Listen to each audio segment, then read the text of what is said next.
सभी का nation one में बहुत स्वागत है। मैं हूं आपके साथ ऋषिभा। आज हमारे साथ चर्चा करने के लिए जुड़े हैं बेरोजगार संघ के अध्यक्ष बॉबी पवार। बॉबी पवार, बहुत बहुत स्वागत है आपका नेशन वन में। बहुत बहुत धन्यवाद मैम।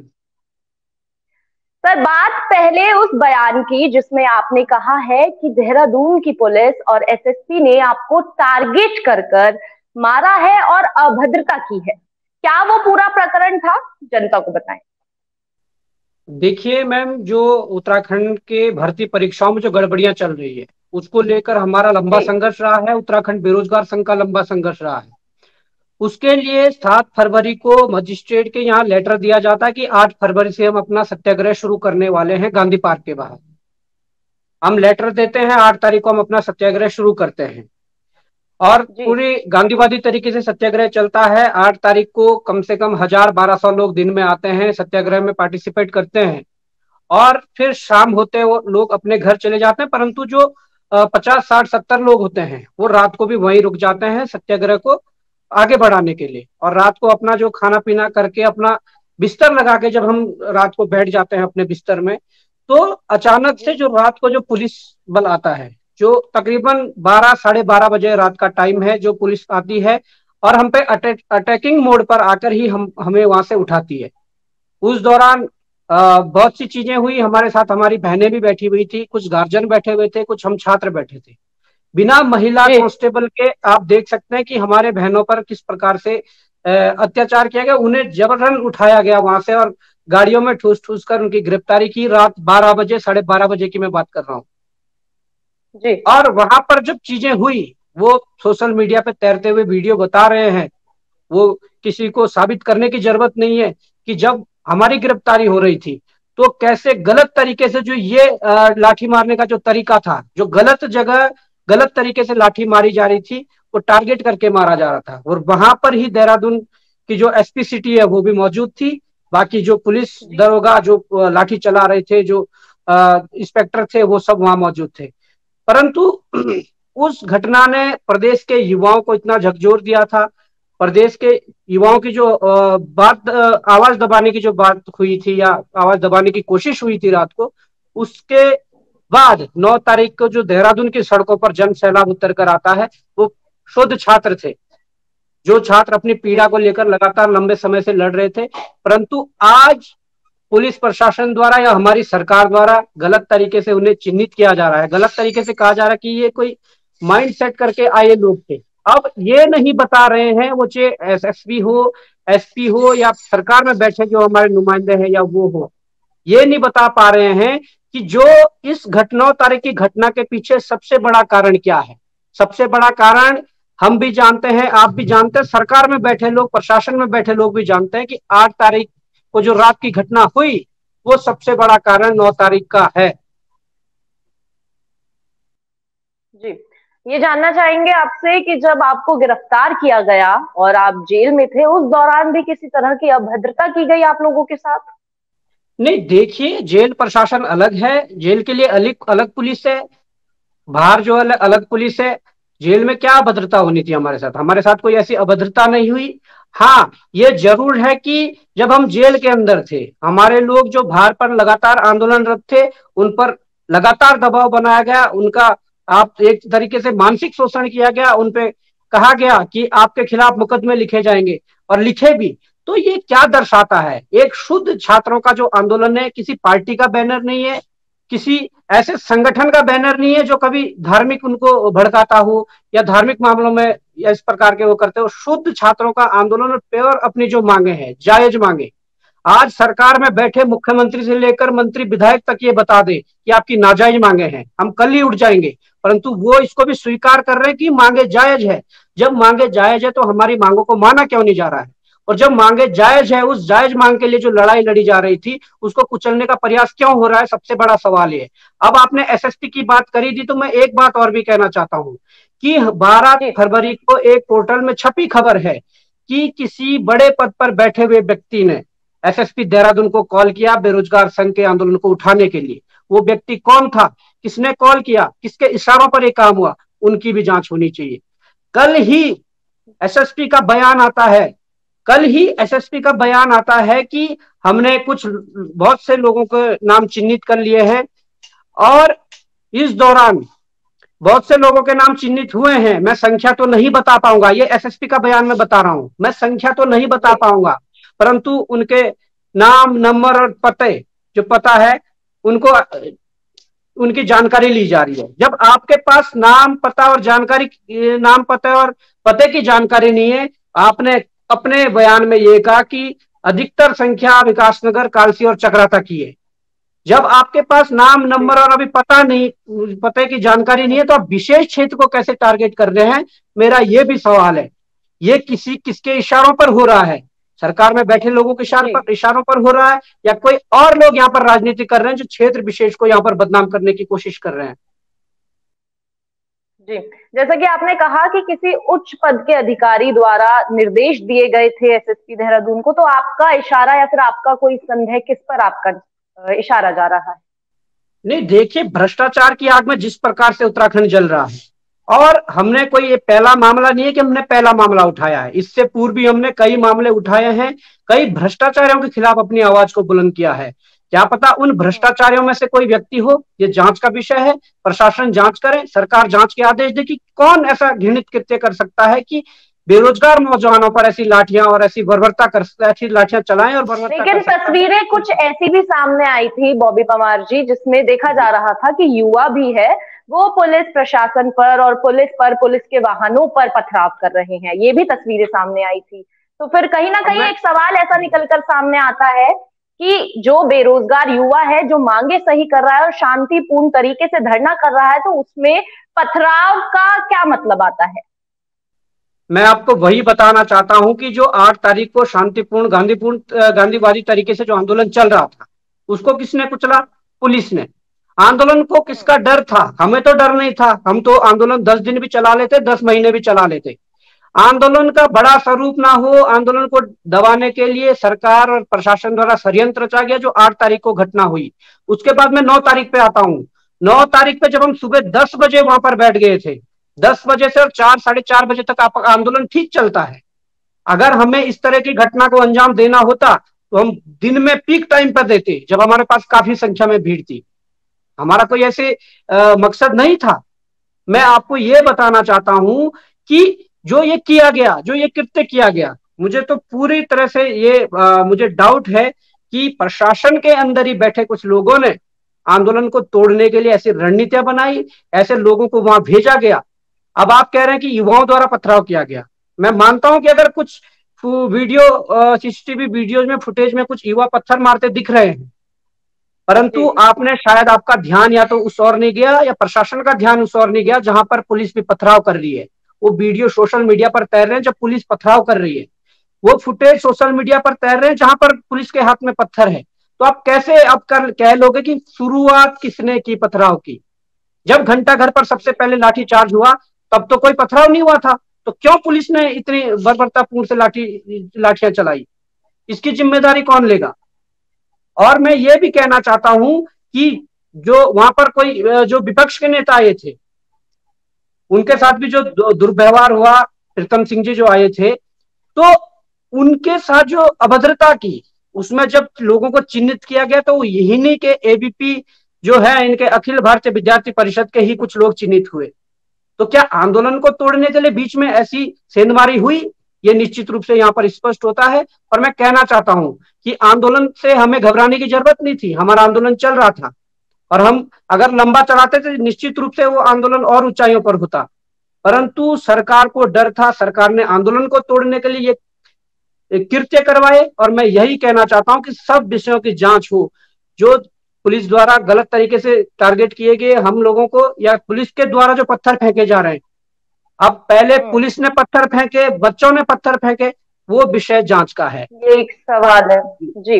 आपने हाईकोर्ट की रिपोर्ट जो आई है उस पर भी सवाल उठाए हैं, उस पर भी कहीं ना कहीं आपने एक संदेह किया है, उसके बारे में बताएं। देखिए, मैं ये कहना चाहता हूं कि हमने तो किसी को अधिकृत नहीं किया था कि आप हाईकोर्ट चले जाओ इस मामले को लेकर। संगठन अभी हाईकोर्ट नहीं गया है। संगठन जिस दिन हाईकोर्ट जाता उस दिन वो सारा मामला जो हुआ है, 8 तारीख से लेकर घटना 8 तारीख को गलत तरीके से जो लाठियां चलाई जा रही थी, 9 तारीख को जो पुलिस के द्वारा भी पत्थर फेंके जा रहे थे, पुलिस के हाथ में भी जो पत्थर थे वो लेकर भी निश्चित रूप से हम हाईकोर्ट जाते। और हाईकोर्ट क्या है, हाईकोर्ट तो न्यायालय जो हमारा है, जो हम वहां पर रखेंगे उसी आधार पर डिसीजन देंगे। जो लोग हाईकोर्ट गए थे, जिन लोगों ने वहां पर रिट डाली है, उन लोगों ने, हमें नहीं पता कि उन्होंने क्या क्या वहां पर रखा है, परंतु निश्चित रूप से यदि हम जाते या कोई ऐसा व्यक्ति जाता जो पूरे घटनाक्रम की जो चीजें हैं उनको वहां पर रखता, तो उस आधार पर निर्णय आता। अभी हाईकोर्ट को केवल एक पक्ष का वो देकर वहां पर रखा गया है, उस पक्ष पर वो सुनवाई हुई है, और हम निश्चित रूप से हम भी हाईकोर्ट जाएंगे, न्यायालय जाएंगे, जरूरत पड़ी तो सुप्रीम कोर्ट भी जाएंगे। परंतु ये मामले की गंभीरता को देखते हुए मुझे नहीं लगता कि जो पथराव दोनों साइड से हुआ है, पुलिस के साइड से भी और इधर अभ्यर्थियों में जो कुछ थे उनकी साइड से भी जो पथराव हुआ है, वो बड़ा जांच का विषय। पहले पथराव किसने किया, ये सबसे बड़े जांच का विषय है। जी बिल्कुल। अब बात करते हैं जोशीमठ से आए कुछ युवा जो देहरादून तक आए थे, पैदल यात्रा की थी उन्होंने 300 किलोमीटर की। जोशीमठ का दर्द लेकर वो सरकार के पास आए, यहाँ देहरादून आए। तो इन लोगों को बेरोजगार संघ का कोई समर्थन मिला या बेरोजगार संघ द्वारा कुछ सपोर्ट किया गया? बिल्कुल बेरोजगार संघ का समर्थन है, और जो हमारा एक कार्यक्रम वही विधानसभा के बाहर उस दिन रखा गया था, हवन, जो बुद्धि शुद्धि के लिए हम सरकार के लिए हवन कर रहे थे, वहीं पर वो लोग पहुंचने वाले थे। उसी रात को जिस दिन हमने परमिशन लेटर डाला, हमारे हाथ में फिर से नोटिस थमा दिया, और नोटिस दूसरा नोटिस था। बॉबी पवार को जेल से जमानत मिलने के बाद पहले एक नोटिस थमाया जाता है, फिर हम बुद्धि शुद्धि के लिए परमिशन लेते तो हमें दूसरा नोटिस थमाया गया। हाँ, मैं खुद नहीं जा पाया क्योंकि मुझे अनुमति नहीं दी गई थी। उस नोटिस में ये था कि आप लोगों को उसमें अनुमति नहीं दी जाती है, परंतु हमारे साथ के लोग गए थे। हमारा पूरा समर्थन है, और उन युवाओं के हौसले को, जो उन युवाओं के हौसले हैं, उनको सलाम करते हुए कि वो आपके चमोली से और यहाँ पर जोशीमठ से यहाँ तक जो पहुंचे हैं, उनके हौसलों को आगे बढ़ाने के लिए उनके हौसलों को हम सलाम करते हैं। और लगातार आगे भी अगर समर्थन की जरूरत पड़े, देखिए जोशीमठ जो है बहुत ही मतलब एक ऐसा मुद्दा हो चुका है कि ये एक जोशीमठ की बात नहीं है। आज जोशीमठ में जल रिसाव हो रहा है। हमारा पूरा उत्तराखंड एक पहाड़ी क्षेत्र है, और कहाँ कब क्या ऐसी घटनाएं हो जाएं, होंगी, निश्चित रूप से होंगी, क्योंकि यहाँ पर जिस प्रकार से जो विकास के नाम पर, देखिए विकास होता है, विकास सही है कि आप जो हम मानव हैं, विकास की जरूरत तो है, परंतु जो विकास के नाम पर जो अति हो रही है, वो एक जोशीमठ में ही नहीं, वो और जगह भी बहुत सारी जगह हो रही है। जब इन्हें कहा जा रहा है कि डैम बना रहे हैं, प्रदेश को ऊर्जा प्रदेश बना रहे हैं, तो आप छोटे छोटे डैम बनाइए, जिससे भविष्य में कोई ऐसी अनहोनी ना हो कि जिसका पूरा जो दुख दर्द है वो उत्तराखंड को झेलना पड़े, जिसमें जन धन की हानि हो, ऐसा चीजें ना करें। परंतु फिर भी हमारी सरकारें नहीं मान रही है, पहाड़ों को खोखला करके सुरंगें बनाई जा रही है। क्यों बना रहे हो? जब आपको वही जो किसी मैदानी क्षेत्रों में जो चीजें हैं वही पहाड़ों में देनी है, तो फिर पहाड़ का मजा क्या है, पहाड़ के सफर का मजा क्या है? वो सारी चीजें हैं, और जोशीमठ के युवाओं के साथ बिल्कुल हमारा समर्थन है और आगे भी रहेगा। और जरूर यहाँ से उत्तराखंड बेरोजगार संघ का एक प्रतिनिधिमंडल अब जोशीमठ भी जाएगा और उन्हें वहां पर भी समर्थन देके आएगा। जी बॉबी जी, विडंबना देखिए कि जोशीमठ से जो लोग आ रहे हैं, जोशीमठ की जो जनता है वो भी सरकार से परेशान है। बेरोजगार युवा है, उनके माता पिता हैं, वो भी सरकार से परेशान है। बेरोजगार संघ भी सरकार के खिलाफ प्रदर्शन कर रहा है। लेकिन इस सब के बावजूद भी रैली निकाली जाती है और सीएम धामी जिंदाबाद और सरकार के हित में नारे लगाए जाते हैं। तो फिर ये ऐसा क्यों है? देखिए, वो रैलियों के माध्यम से वीडियो सोशल मीडिया पे तैर रहे हैं। आप देख सकते हैं कि उन रैलियों में सम्मिलित कौन हो रहा है। अपने आप कुछ काम किया, आप नकल रोधी कानून की बात कर रहे हैं, आपने वो नकल रोधी कानून लाया, वो भी युवाओं के संघर्ष की बदौलत। जब युवाओं का खून सड़कों पर बहा, जब युवाओं पर लाठियां पड़ी, तो मजबूरन आपको रातों रात वो नकल रोधी कानून लाना पड़ा। वो भी आधा अधूरा कानून आया, ठीक है, परंतु अगर इतना ही अच्छा वो कानून आया था तो पहला मुकदमा माफिया के खिलाफ होना चाहिए था, परीक्षा माफियाओं के खिलाफ होना चाहिए था, जिनके लिए वो लाया गया। परंतु दुर्भाग्य हमारे उत्तराखंड का कि पहला मुकदमा एक छात्र के खिलाफ होता है, जो अपनी सच्चाई बताता है, जो अपनी सच्चाई बताता है कि मेरा जो पेपर है उसमें सील टूटी हुई है और तीसरी सील लगाई गई है। तो ये दुर्भाग्य देखिए। और उसके बाद मैं कहना चाहूंगा, अगर अच्छा कानून होता या जनता के फेवर में फिलहाल होता, तो मैं कहता हूं कि प्रदेश की जनता खुद आगे आकर उसका समर्थन करती, सरकार का आभार करती। परंतु यहाँ पर जब जान लिया सरकार ने कि कोई आगे नहीं आ रहा है, क्योंकि अति युवाओं के साथ हुई है, तो इन्होंने क्या करा, अपने युवा मोर्चा से, अपने जो छात्र संगठन है उनसे रैलियां करवाई गई, आभार रैलियां करवाई गई। जब भीड़ नहीं आ रही थी, कितने नीचे गिरोगे, जब भीड़ नहीं आ रही थी तो आप देखिए स्कूलों से बच्चे बुलाए गए, मतलब कितना, मतलब 9th 10th के बच्चे बुलाए गए। और आप देख सकते हैं कि जब मीडिया ट्रायल चला, लोकल जो हमारे उत्तराखंड के जो मीडिया है, उन्होंने जब मीडिया ट्रायल चलाया तो जब पूछा गया कि क्या मुद्दा है, क्यों भी इकट्ठे हो रखे हो, तो उन्हें यही नहीं पता कि क्यों हमें इकट्ठा करा गया है। वही आप भी जानते हैं, हम भी जानते हैं, पूरा प्रदेश पूरा देश जानता है कि कैसे मतलब अपने चेहरे चमकाने के लिए लाखों करोड़ों रुपए खर्च किए जाते हैं, कैसे भाड़े के टट्टू लाए जाते हैं और वहां पर उनसे वो प्रदर्शन या आंदोलन करवाए जाते हैं, वो आप निश्चित रूप से देख सकते हैं। जी। बॉबी पवार, अब जो बेरोजगार संघ है उसका अगला कदम क्या होगा? बेरोजगार संघ युवाओं के हित में अब किस तरह से आगे बढ़ेगा? देखिए, बेरोजगार संघ का लगातार धरना, एकता विहार धरना स्तर पर जारी है और लगातार पांचवें छठे दिन लगातार कोई ना कोई कार्यक्रम भी कर ही रहा है। परंतु हमें लगातार नोटिस मिल रहे हैं, जैसे ही भी हम कोई कार्यक्रम कर रहे हैं हमें लगातार नोटिस मिल रहे हैं, जो कि मतलब एक पूरा दुर्भाग्य है कि जो आवाज अपने हक के लिए युवा उठाना चाहता है उनके लिए नोटिस दिए जा रहे हैं। हमारी अगली रणनीति बहुत स्पष्ट रूप से होगी, अगर हमें आंदोलन नहीं करने दिया जाएगा तो हम कुछ ऐसा करेंगे जिससे हम जन जन तक भी पहुंच सके, जन जन तक अपनी आवाज पहुंचा सकें और सरकार को भी घेर सके। निश्चित रूप से हमारी ऐसी रणनीति होगी। और मैं आपकी जानकारी के लिए बता दूं, 2 या 3 दिन में हम एक फिर ऐसा धमाका करने वाले हैं जिससे कि प्रशासन और शासन की जरूर नींद खुलेगी। जी।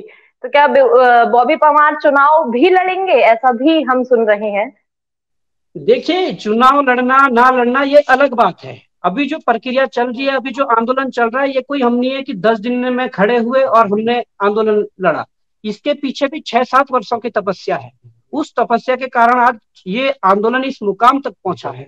चुनाव लड़ना ना लड़ना ये अभी कोई ऐसा कोई वो नहीं है कि हम इसको ये कहें कि लड़ना है या नहीं लड़ना है। उत्तराखंड की जनता तय करे कि उन्हें कौन चाहिए, क्या चाहिए। ये मैं निश्चित रूप से बोलना चाहूंगा कि प्रदेश की या देश की राजनीति में जब तक पढ़े लिखे लोग नहीं आएंगे तब तक मुझे नहीं लगता कि देश का या प्रदेश का भला होने वाला है। और चुनाव लड़ने को मैं अभी कुछ स्पष्ट रूप से कुछ नहीं कहूंगा, परंतु निश्चित रूप से उत्तराखंड में देखने को मिल रहा है कि किस प्रकार से यहाँ जो दमनकारी नीति 22 वर्षों से चल रही है, कौन कौन लोग सत्ता में बैठे, किन किन लोगों ने सत्ता की मलाई खाई, परंतु प्रदेश के लिए क्या दिया, वो सब सवाल मैं आप पर या जनता पर छोड़ना चाहता हूं। उसके बाद जनता तय करे कि क्या होना है और क्या नहीं होना है। बॉबी जी, आपको जो समर्थन मिल रहा है वो भारी संख्या में मिल रहा है, ये हम देख रहे हैं। लोग हर घर में कहते हैं कि एक बॉबी पवार पैदा हो रहा है दिन प्रतिदिन। तो उस जनता के लिए आप क्या कहेंगे जो आपको समर्थन दे रही? देखिए, जनता का भरपूर प्यार मिला है हमारे आंदोलन को। हम जब जेलों के अंदर थे, लोगों ने घर से निकल निकल कर सड़कों में प्रदर्शन किया। वो चाहे बात देहरादून की हो, दूर दराज पिथौरागढ़ या पिथौरागढ़ से लेकर उत्तरकाशी, चमोली, टिहरी, रुद्रप्रयाग, श्रीनगर जैसे दूरस्थ क्षेत्रों में लोगों ने सड़कों पर उतरकर सरकार का विरोध किया और कहा कि जो बच्चे अपने हक मांग रहे हैं उन बच्चों के लिए आपने लाठियां दी, उन बच्चों के लिए आपने संगीन धाराओं के मुकदमे दिए, 307 जैसे मुकदमे दिए। तो ये अपार प्यार जो उत्तराखंड की जनता का है, मुझे लगता है कि ये अपार प्यार हमें जो मिला है उसका हम पूरी दिल की गहराइयों से समस्त उत्तराखंड के जनमानस का आभार व्यक्त करते हैं। परंतु ये प्यार आगे मिले, क्योंकि इस प्यार की हमें जरूरत है, इस सहयोग की हमें जरूरत है। अभी उत्तराखंड में अभी तो शुरुआत है। हम अभी ऐसे ऐसे घोटालों को उजागर करने वाले हैं, वो चाहे किसी विभाग के घोटाले हो, परीक्षाओं के घोटाले हो, किसी मंत्री विधायक ने जो किए घोटाले वो हो, इन घोटालों को उजागर करने के लिए यदि आप लोगों का प्यार और समर्थन इसी प्रकार से मिलता रहे तो हम निश्चित रूप से दुगुनी ऊर्जा के साथ उसको उजागर कर पाएंगे और आप लोगों के सम्मुख उन चीजों को ला पाएंगे। चलिए, बहुत शुक्रिया बॉबी पवार आपका हमारे साथ जुड़ने के लिए, नेशन बहुत बहुत के लिए धन्यवाद। जुड़ने के लिए बहुत शुक्रिया।